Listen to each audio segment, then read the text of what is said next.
요즘 걷기가 유행이지요. 그래서 길도 많아요. 산책길, 숲속길, 둘레길, 올레길, 길도 많아요. 길을 걸으면서 건강도 얻고 대화도 나누면서 친밀해지기도 하고, 그리고 또 서로 간의 대화를 통해서 인생을 배워가기도 합니다. 누가복음 24장에 보면은 엠마오로 가는 두 제자가 나옵니다. 엠마오로 가던 이 두 제자가 낯선 사람을 만납니다. 그리고 그 사람과 최근에 일어난 일들을 나누다가 성경을 깊이 이해하게 되었고, 마침내 그로 말미암아서 인생의 전환점을 이루게 되어집니다. 물론 후에 그 낯선 사내가 예수님이라는 것을 후에 알게 되지만 말입니다. 이처럼 사람은 길에서 배우고, 길을 걸으면서 누군가 만나기도 하고 헤어지기도 하고, 장애물을 만나고 넘어지기도 하고 하지만 또 길에서 배우며 성장하기도 합니다. 민수기는 바로 이스라엘이 광야길을 걷는 이야기입니다. 여러분, 이스라엘 역사에서 가장 중요한 사건은 출애굽입니다. 출애굽한 다음에 가나안으로 가는 과정에 이 광야길을 걸을 수밖에 없는데, 민수기는 이스라엘이 광야길을 걷는 순례길의 내용들이 그대로 나와 있습니다. 그래서 우리는 이 민수기라는 책을 통해서 그 옛날 이스라엘 백성들이 걸어갔던 광야길을 같이 걸어가 볼 수가 있는 겁니다. 길동무가 되어서 그들의 이야기를 들으면서 그들과 함께 길을 걸으며 그들에게 있었던 그 많은 일들이 우리에게 교훈 삼아 우리의 인생길도 걸어갈 수 있게 되는 겁니다. 이처럼 이 민수기는 뭐냐면 이스라엘 백성들이 광야길을 걸으면서 겪었던 우여곡절의 이야기들이 다 녹아져 있습니다. 그래서 우리는 이 글을 읽으면서 같이 실패도 경험할 수가 있고, 같이 넘어짐도 경험할 수가 있고, 같이 아픔도 상처도 경험할 수 있을 뿐만 아니라 같이 용기와 격려와 소망 또한 얻을 수가 있습니다. 그래서 민수기는 비단 이스라엘 백성들의 이야기만이 아니라 바로 우리의 이야기가 될 수가 있습니다. 그래서 우리는 민수기를 읽으면서 우리의 모습을 발견해야 되고, 민수기를 읽으면서 우리와 같은 심정을 느낄 수가 있어야 하는 겁니다. 사실 지난주 말씀이 호르마였습니다. 호르마라는 말씀을 전하고 나서 곧바로 제가 넘어지고 말았습니다. 실수하고 말았습니다. 모세가 무리바에서 물이 없다고 불평하는 백성들을 향해서 분노했지요. 저도 그만 모세처럼, 모세도 아니면서 말입니다, 그만 흥분하고 감정을 주체하지 못하고 넘어지는 일이 발생하고 말았습니다. 사소한 일인데 지나고 나보니까 꼭 그렇게까지 할 필요가 없었는데 내가 너무 과했다 하는 생각이 드는 겁니다. 그러면서 동시에 드는 생각은, 말씀을 금방 전하고 금방 넘어질 수도 있구나 하는 것을 참 깨닫게 되었습니다. 그러면서 되돌아보니까 저도 나름대로 좀 지치고 부침이 있었던 것 같습니다. 최근에 교회 안팎으로 어려운 일들이 좀 있기 때문이지요. 저희 교회가 속해 있는 충남노회가 오래전부터 갈등을 빚어왔습니다. 그래서 서로 간에 고소고발하고 또 재판하고 징계하고 면직하고 막 상처뿐인 지금 노회가 저희가 속해 있는 노회입니다. 그런데 이번에 충남노회 이 문제가 대법원에서 정말 오랫동안 끌어왔던 문제가 대법원에서 판결 났는데 그만 결과가 뒤바뀌고 만 겁니다. 그동안 주도권 갖고 있던 사람들이 지고 말았고, 주도권을 잃고 있던 사람들이 이기는 일이 발생한 겁니다. 그런 가운데 이제 소용돌이 치고 있는 겁니다. 그런 가운데 제가 본의 아니게 시찰장을 맡고 있어요. 그게 뭐냐? 좀 있습니다. 그런 게 별거 아닌데요. 그래서 이곳저곳에 전화가 걸려오고 또 사람들이 찾아오고, 또 심지어 어떤 경우에는 공갈 아닌 공갈 협박도 있습니다. 그러지 않아도 이런저런 일들로 고생을 하고 있는데, 몇 해 전에 노예 일로 많이 고생을 했고 많이 아파했는데 또 이런 일들이 발생하는 것 같아가지고 신경이 날카로워졌고, 마음의 부담이 좀 많았습니다. 그냥 당진 제일 귀한 목회하면 참 좋을 텐데 그럴 수가 없는 입장이 되고 만 거죠. 이런 상황에서 코로나19 때문에 또 교회적으로 예배하고 또 목양하는 게 굉장히 어려워진 상황에 있었습니다. 아시다시피 비대면 예배하다가 또 대면 예배 바뀌고, 그러다가 다시 비대면 예배드리고 또 50명 전에서 예배드리고 이것처럼 말입니다. 그런 가운데 또 우리 교회가 구역을 또 개편을 했고 소그룹을 중요시 여기는 교회이기 때문에 이 부분에 굉장히 더 심혈을 기울여야 했던 것입니다. 그러면 최대한 성도들을 예배를 이끌어야 되고 또 구역을 이끌어내야 되는 일들이 과업으로 주어지게 된 것이죠. 그런데 이게 만만치가 않은 겁니다. 그런 가운데 영상이나 방송이나 이쪽에 로드가 많이 걸리게 되어지는데 가뜩이나 직원은 이미 사임해서 안 계시고 또 교육자 한 분도 이렇게 안 계시니까 힘든 가운데서 로드가 많이 걸리는 상황이었던 것이죠.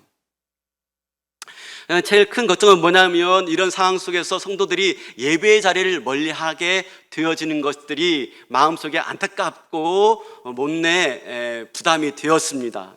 아무리 어려워도 신앙에 힘이 있으면 이겨내는데 교회를 멀리하고 예배 자리 멀리하니까 그만 믿음을 잃어버리고 멀리 가버린 성도들이 눈에 보이는 겁니다.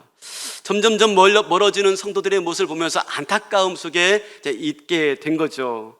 그러다가 이렇게 저렇게 애쓰는 가운데 좀 지침이 있었고 그래서 사소한 일로 인해서 제가 그만 우리 존경하는 장로님들에게 흥분을 하고 만 겁니다. 참 죄송스러운 일인데요. 그렇게 이제 나고 나서 말씀을 전하고 나서 곧바로 실수하고 넘어진 모습, 한 주간 내내 마음이 편하지가 않았습니다. 그러면서 지난 날들을 되돌아보니까 제가 목회를 잘못했구나 하는 생각밖에 들지 않는 거예요. 내가 잘못했구나, 내가 다 잘못했구나. 이러려고 당진에 온 게 아니고 이러려고 목회를 시작한 게 아닌데 서울을 포기하고 당진까지 내려올 때에는 나는 그런 목회 안 해보겠다라고 내려왔는데 지금 되돌아보니까 똑같은 목회를 반복하고 있는 거예요. 내가 비판하고 내가 지적했던 모습 그대로를 하고 있는 겁니다. 그러면서 드는 생각이 뭐냐면 내가 지금 가데스 바냐에 와 있는가 하는 생각을 하게 되었습니다. 이스라엘 백성들이 가데스 바냐에서 털컥 주저앉지 않습니까? 젖과 꿀이 흐르는 땅을 향해서 출애굽에 나왔는데 도저히 그 땅에 들어갈 자신이 없는 거예요. 그래서 밤새도록 주저앉아 통곡만 하지 않았습니까? 앞으로 나갈 수도 없고 뒤로 물러설 수도 없고 그 심정이 느껴지었습니다. 지난주 말씀이 뭐였습니까? 호르마 아니었습니까? 그죠? 실패가 중요한 게 아니고 실패 그 이유가 중요하다 하는 거였죠. 그렇습니다. 우리는 실패할 수밖에 없고 넘어질 수밖에 없고 그러나 그보다 더 중요한 건 뭡니까? 실패한 그 이후에 나를 되돌아보고 나를 발견하고 있는 자리에서 믿음을 회복하여 다시 일어나는 것, 이게 중요하다 하는 거였죠. 전한 말씀을 다시 한번 생각해 보면서 마음을 가다듬고 처음부터 다시 민수기 1장부터 읽기 시작했습니다. 너무 괴롭고 너무 고민스럽고 너무 답답해서 다시 말씀 앞에 설 수밖에 없었는데 그렇게 읽어오다가 다시 오늘 이 말씀 9장 말씀을 만나게 된 겁니다. 이 9장 말씀을 다시 한번 나누면서 저와 여러분들이 위로받고 용기 얻고 다시 한번 일어서는 이 아침이 되기를 바랍니다. 이스라엘이 출애굽해서 홍해를 건너 광야로 들어왔습니다. 50일 만에 시내산 앞에 도착하여서 거의 1년 동안 그 앞에 머뭅니다. 모세를 통해서 십계명을 받기도 하고 또 성명을 만들기도 합니다.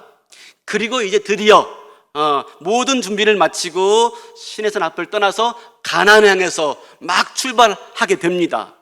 근데 이 역사적인 이 출발의 자리에 하나님께서 그 출발일을 정해줍니다. 출발 날을 정해줍니다. 그날이 바로 유월절입니다. 이스라엘이 애굽을 떠나온 지 1년 만에, 거의 1년 만에 유월절을 지킨 다음 비로소 시내산 앞을 떠나서 가나안을 향해서 출발합니다. 여러분, 한번 여기서 우리가 생각해 볼 게 있습니다. 왜 이스라엘이 가나안을 향해 출발하기 앞서 1년 동안 머물러야 했을까? 그리고 왜 1년이 지나서야 비로소 오늘 출발할까? 하는 겁니다. 이 질문은 이렇게 바꿔볼 수가 있습니다.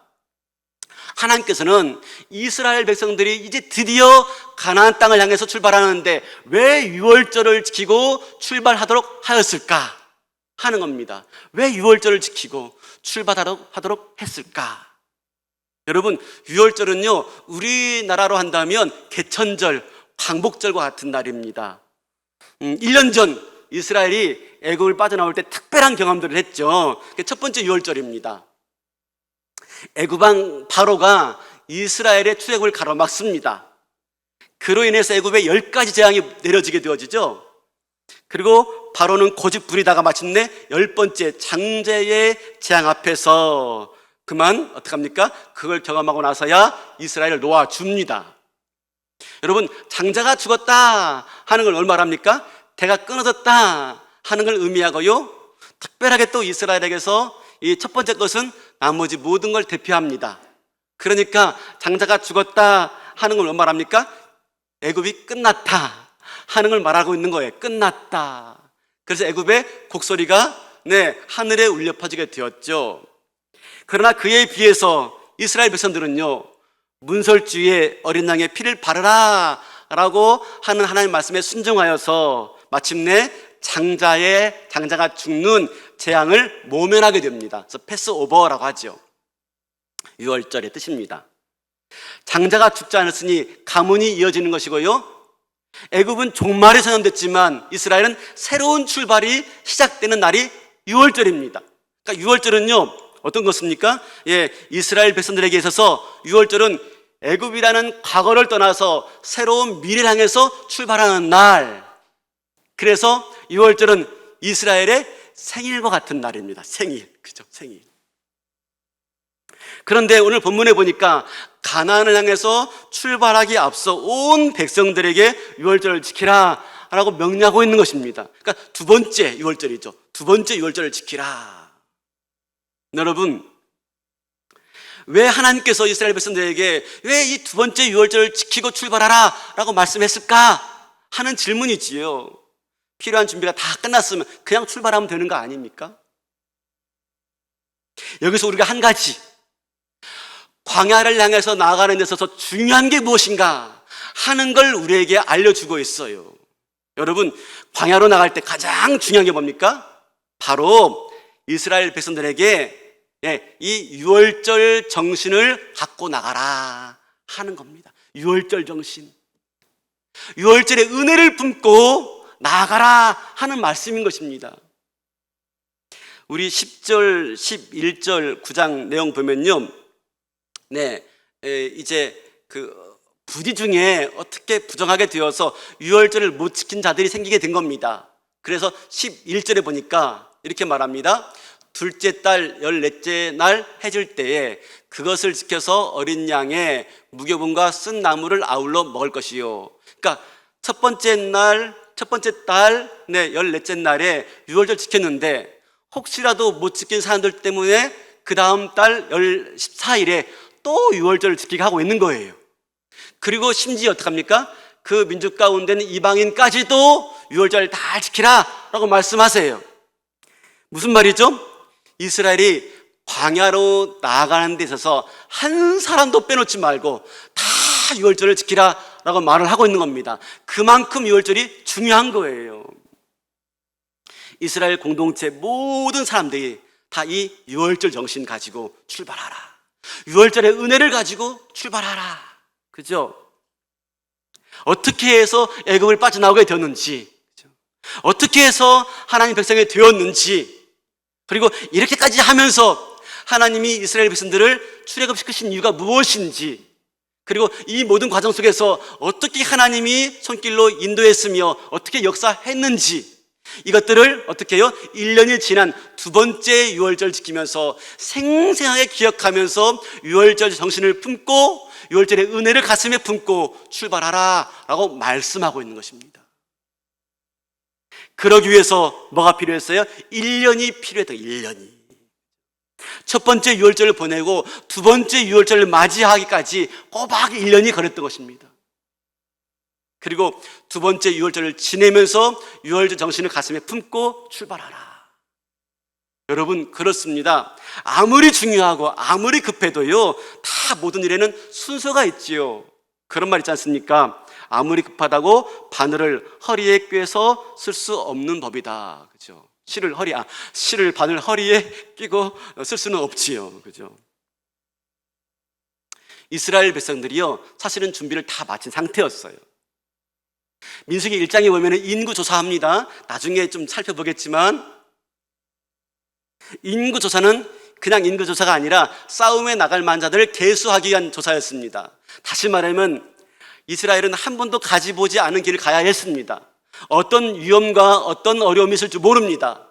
그래서 이스라엘 스스로 지키기 위해서 군대를 조직하고 진영을 갖춘 겁니다. 그렇게 진영을 갖추고 조직을 다 갖췄음에도 불구하고 1년을 기다려야 했던 겁니다. 1년을.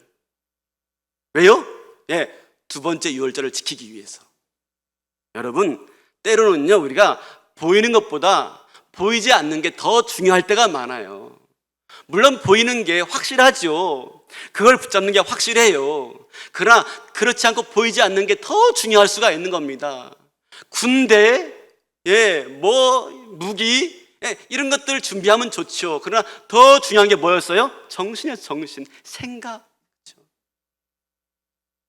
바로 유월절 정신, 하나님의 은혜를 품고 나아가는 것. 이것이 광야를 걸을 수 있는 힘인 겁니다. 힘. 그렇습니다. 지금 이스라엘은 광야로 나아가는 데 있어서 하나님의 은혜를 확고히 하는 것보다 더 중요한 게 없습니다. 하나님의 은혜를 확고히 하고 그분의 돌보심과 그분의 인도하심을 확신하면서 나가는 것, 이거보다 더 중요한 게 없었던 것입니다. 사랑하는 성도 여러분, 우리도 마찬가지입니다. 인생의 광야길을 걷고 있습니다. 정말 중요한 게 무엇입니까? 내 미래가 어떤 것으로 보장받고 있습니까? 여러분, 눈에 보이는 것보다 눈에 보이지 않는 게 더 중요할 수가 있는 것입니다. 그게 뭐죠? 유월절 정신, 하나님의 은혜. 하나님이 나를 붙들고 있어. 우리가 자동차를 타고 멀리 여행할 때 늘 확인해야 되는 게 있어요. 그게 뭐죠? 기름이에요, 기름. 그죠? 연료 탱크에 기름이 얼만큼 있는지 늘 확인하죠. 만약에 기름이 없으면요, 자동차가 가다가 멈추고 맙니다. 그래서 항상 출발하기 전에 이 연료 눈금을 늘 확인하죠. 그래서 만약에 미처 확인하지 못하고 출발했으면요, 어떡합니까? 마음이 조마조마하죠. 간당간당하죠. 연료 눈금이 간당간당하면 내 가슴도 간당간당합니다. 그래서 어떡하죠? 가까운 주소가 어디에 있는지 확인해가지고 거기에 들려가지고 기름을 채우고 가야 넉넉하고 마음 놓고 여행을 할 수가 있는 것이죠. 마찬가지입니다. 이스라엘 백성들 지금 광야를 출발합니다. 근데 유월절을 지키라 하는 게 뭡니까? 맞습니다. 자동차 여행할 때 자동차에다가 기름 넣는 것과 같습니다. 기름이 채워지지 않으면요, 중간중간 걸어가면서 지칠 때가 있습니다. 중간중간 걸어갈 때 어려움이 있습니다. 그때요, 넘어지는 거죠. 자빠지는 거죠. 실수하는 것입니다. 그래서 하나님께서 어떡합니까? 유월절을 지키라. 하나님이 왜 우리를 애굽에서 이끌어냈는지, 우리는 어디를 향해 가고 있는 자들인지, 우리 앞에 어떤 것들이 기다리고 있는 것인지, 하나님 왜 나를 불러서 목사가 되게 했는지, 왜 나를 불러서 당진제일교회 목회하게 했는지. 우리 넘어질 때 있습니다. 쓰러질 때 있습니다. 비참할 때가 많습니다. 그러나 넘어져도 쓰러져도 어떡합니까? 다시 일어나야 되는 것이죠. 그러면서 유월절의 은혜를 기억해야 되는 것입니다. 하나님이 왜 나를 당진에 오게 했으며 왜 당진제일교회의 목사로 서게 했는지. 이걸 기억하지 않으면 우리는 다시 출발할 수가 없는 겁니다. 이걸 기억하지 않으면 다시 목회할 수가 없고 다시 설교할 수가 없는 것이지요. 바로 이스라엘 백성들 향하신 하나님의 계획과 목적을 기억하고 다시 상기하는 것. 그래야 광야길을 끝까지 걸어갈 수 있기에 유월절 지키라 라고 말씀했던 것입니다. 하나님의 은혜를 가슴 가득히 채우고 출발하라.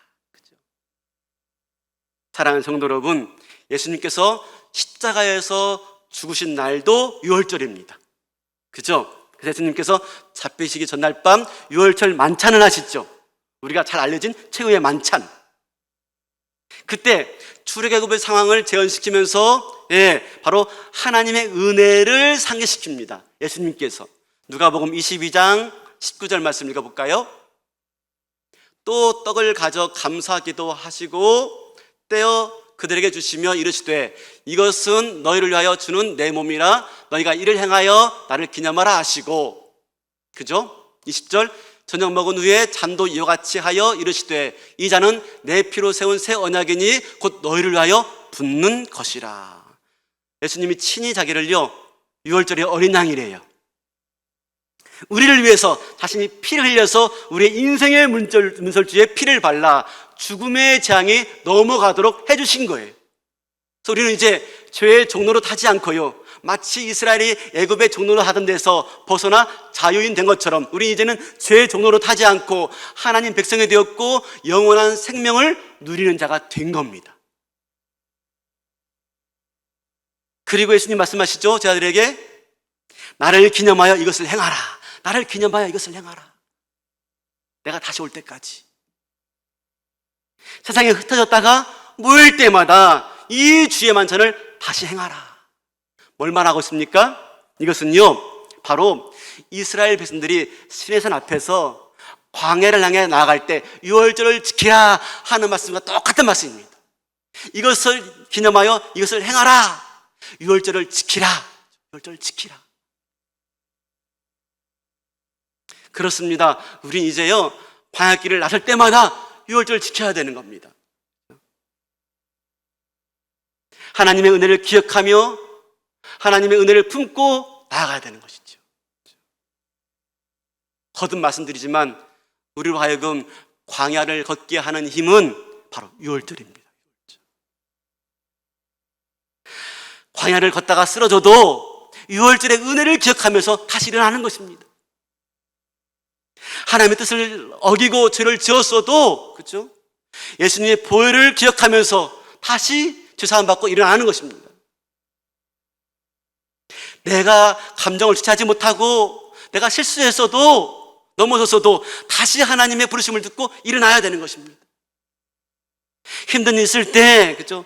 유월절에 담긴 하나님의 사랑을 기억하면서 다시 일어나야 되는 것이죠. 힘을 얻고 억울한 일 당했을 때, 그죠? 예수님의 십자가의 약속의 말씀을 붙잡고 위로받으면서 다시 한번 출발해야 되는 것입니다. 유월절의 은혜. 사랑하는 성도 여러분, 우리가 걷고 있는 길은 광야길입니다.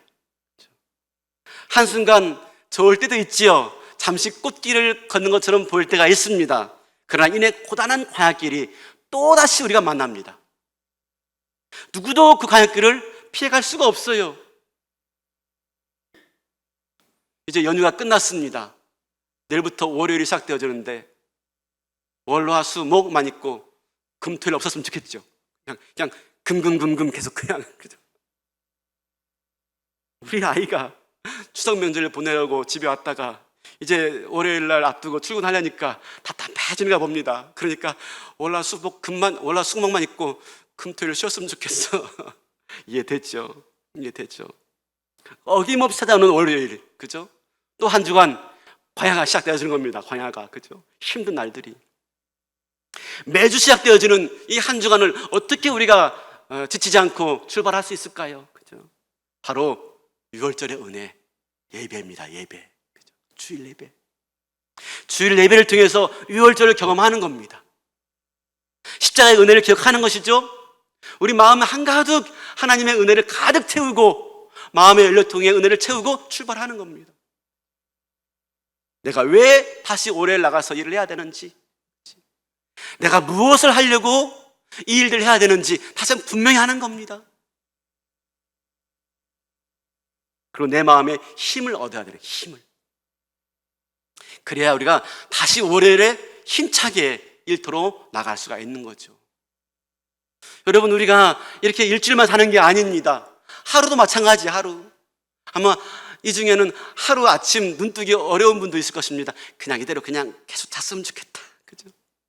눈뜨기 싫은 현실, 그죠? 얼마나 힘듭니까? 하루가 어김없이 시작되어지면 또 짓누르는 그 어깨에 무거운 짐들, 그죠? 영혼까지 끌어모아가지고 집 샀는데 이 대출금 갚는 게 만만치가 않아요, 그죠? 또 자녀들을 위해서 또 나름대로 준비해야 되는데, 그걸 준비하는 것이 보통 일이 아닌데, 또 내 노후도 준비해야 되고 자녀들 미래도 준비해야 되고, 그렇죠? 어떻게 해야지 이렇게 피곤한 하루하루를 우리는 힘있게 나갈 수가 있을까요? 유월절입니다. 유월절의 은혜. 아침마다 이 유월절의 은혜를 상기하는 겁니다. 아침마다 경건의 시간을 갖는 거죠. 아침마다. 그죠? 하나님의 구원과 사랑을 기억하고 내 안에 있는 답답한 마음들을 하나님께 기도하고 아뢰고, 그죠? 그래서 하나님께서 그 가운데 주어주시는 그 은밀한 은혜와 그 위로의 음성을 내가 듣고 내 마음에 이 은혜의 연료통에 은혜를 가득 채우고 또 하루를 출발하는 겁니다.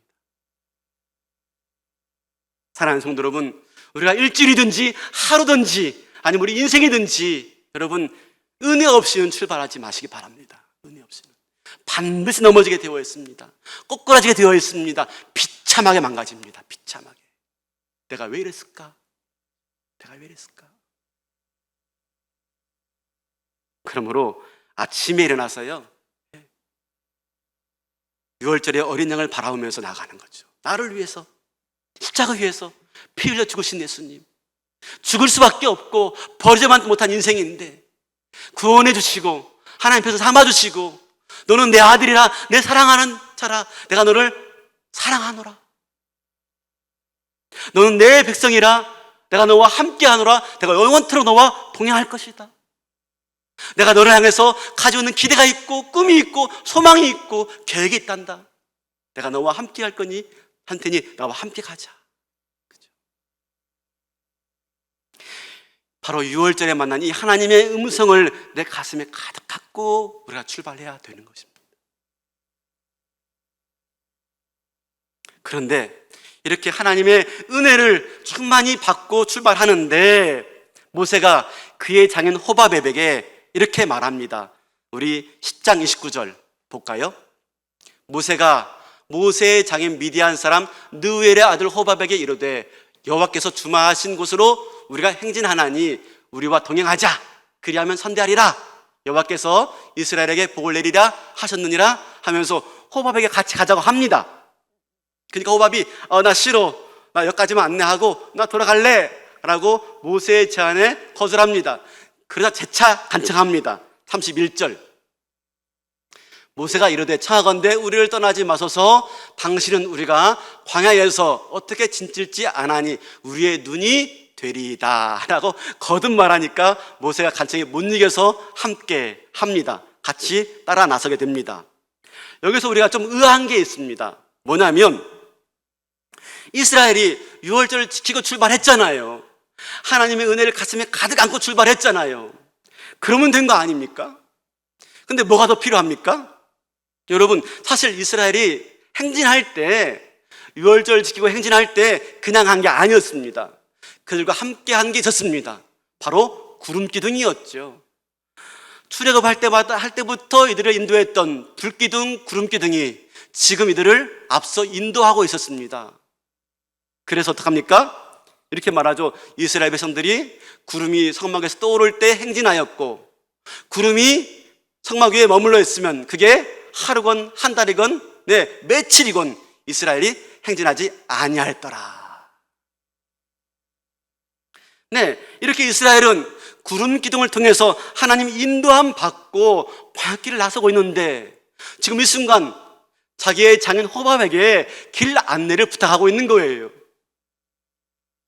왜 그랬을까 하는 거죠. 왜 그랬을까? 근데 더 중요한 것은 이 일에 대해서 하나님이 한 말씀을 하지 않으세요. 성경에서는요, 이 모세가 호밥을 청해서 같이 광야길에 인도함 받는 거에 대해서 가타부타 말씀이 없어요. 그걸 통해 볼 때 적어도 하나님께서는 모세가 호밥에게 도움을 요청했던 거에 대해서는요, 불순종이다 라고 보지 않고 있다는 것입니다. 그렇다면 모세가 광야길을 나서는 데 있어서 구름 기둥을 통해서 인도함 받는 것도 중요하지만 이 광야길의 전문가인 호밥의 길 안내를 받는 것이 필요하다라고 하는 겁니다. 사랑하는 성도 여러분, 우리가 인생의 광야길 갈 때요, 은혜를 가지고 출발하고 말씀의 인도함 받고 출발하는 것 당연합니다. 근데 여러분, 하나님의 인도하심이라는 게 말씀뿐만 아니라 다양한 방식으로 우리에게 나타나기도 하더라 하는 것이지요. 신앙은요, 이성을 초월하는 신비의 영역이 있습니다. 근데 신앙은요, 잘 생각하셔야 될 게, 이성을 초월하는 신비의 세계에 있지만 신앙은 결단코 이성을 무시하진 않습니다. 그러니까 하나님의 인도하심은 사람의 경험을 초월하는 것이지만, 그러나 사람의 경험을 무시하는 건 아닙니다. 하나님의 인도하심은 때로는요, 사람의 경험을 통해서 또 공동체의 경험을 통해서 이끌어가기도 하십니다. 그래서 필요한 게 교회인 것입니다. 교회. 하나님은 때로는요, 사람이나 공동체를 통해서 당신의 백성들을 이끌어 가시기도 하시는 거죠. 그러므로 우리는 주님과 함께 은혜를 가슴에 품고 유월절 정신으로 광야길을 걸어갈 때 우리가 믿음의 공동체의 목소리에도 귀를 기울여야 하는 겁니다. 그게 바로 교회이고 구역 식구들인 것입니다.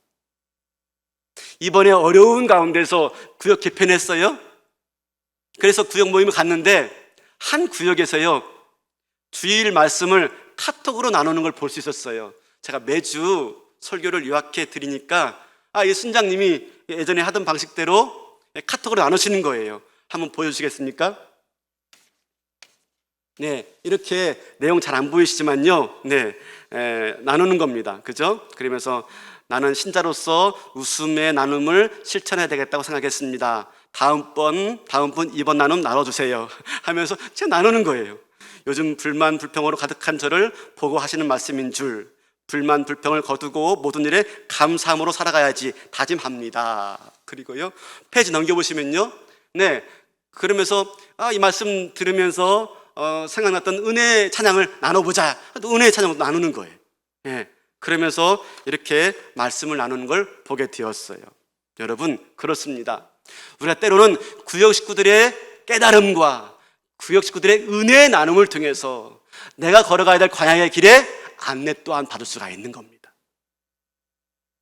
코로나19와 같이 특별하게 자주 만나지 못한 상황 속에서, 그죠? 중요한 게 뭡니까? 믿음의 식구들. 그들을 통해서 말씀을 나누고 깨달음을 나누고 은혜를 나누고 도전을 받고 격려를 받고 위로를 받으면서 우리가 이 광야길을 통과할 수가 있더라는 것이죠. 그게 바로 호밥이에요. 호밥. 하나님이 그래서 모세에게 호밥을 붙여주신 겁니다. 바로 우리 공동체를 붙여주신 것처럼 말입니다. 앞으로 계속해서 방역당국이 허락하는 한 우리가 이 믿음의 규제를 계속해 나갈 것입니다. 애써 주시길 바라겠습니다. 그게 우리가 광야길을 걸어가는 힘이 되어지는 겁니다. 위로와 격려가 되어지는 것이기 때문에.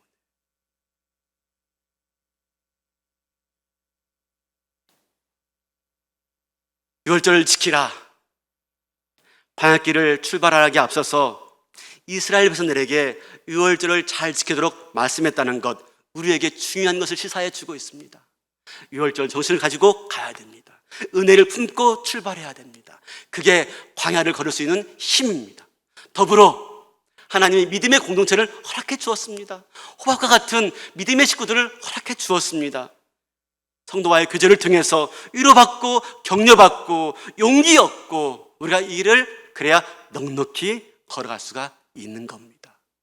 말씀을 거의 마치고 나서 이렇게 인터넷을 보는데 친구 SNS를 보게 되었는데요, 깜짝 놀랄 만한 게 진짜입니다. 깜짝 놀랄 만한 게 오늘 말씀과 비슷한 내용이 적혀져 있는 거예요. 놀랬어요. 그래서 제가 그냥 퍼왔어요. 그 친구한테 말 않고 한번 제가 읽어보고 말씀 마치겠습니다. 자동차가 움직이려면 기름을 넣어야 합니다. 똑같아요. 기름은 자동차를 움직이는 힘이요 동력입니다. 시동을 걸면 실린더에 연료가 주입되면서 압축, 팽창, 폭발 과정을 거치면서 에너지가 만들어집니다. 이 에너지가 변속기를 통해서 바퀴에 전달해 줘서 자동차가 움직이는 것입니다. 그러므로 연료가 없으면 자동차는 움직일 수 없습니다. 움직였다가도 중간에 서버리고 맙니다. 그래서 운전자는 항상 연료 게이지의 눈금을 확인해야 됩니다. 그리고 앵꼬불이 들어오면 가까운 주유소에 들려서 기름을 넣어야 합니다. 그렇지 않으면 큰 낭패를 봅니다. 자동차가 중간에 서버리는 것입니다. 그렇다면 성도를 움직이는 힘은 무엇일까요? 그것은 바로 은혜입니다. 그리고 그걸 충전받는 자리가, 은혜를 충전받는 자리가 바로 예배입니다. 이건 제가 넣습니다. 제가 이 부분만. 성도는 은혜를 받아야 하고 바른 은혜를 가지고 일해야 됩니다. 우리들을 움직이게 하는 힘은 위로부터 내려주시는 은혜입니다. 은혜 없이는 아무것도 할 수 없습니다. 아니, 은혜 없이는 무엇을 하려고 해서도 안 됩니다. 그런데 오늘날 많은 성도들이 은혜 없이 살아갑니다. 그러다 보니까 공동체를 힘들게 하고 목회자를 힘들게 하기도 합니다. 자기 의를 내세우고 다른 사람을 정죄하고 판단합니다.